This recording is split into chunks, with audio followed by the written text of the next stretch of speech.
How to check Snapchat friends phone number. Hello everyone, welcome to this channel. I'm here to help you out today, so without any delay, let's get started.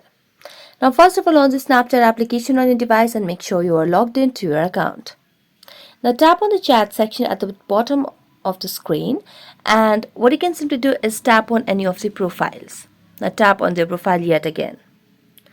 So here, as you can see, there's no option other than their name or the username and anything else and the picture.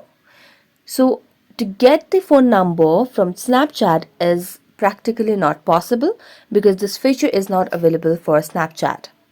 So either you have to just make a call to them by tapping on the call option. So you can just tap on that and you can just make a call to the person. Tap on it and you'll be able to just make a call to that person by tapping on the call icon. So next, what you can simply do is you can simply tap on the chat box and simply ask for their number on the chat. So that's the only possible way to have your Snapchat friends phone number. So that's it. Thank you so much for watching this video. See you next time.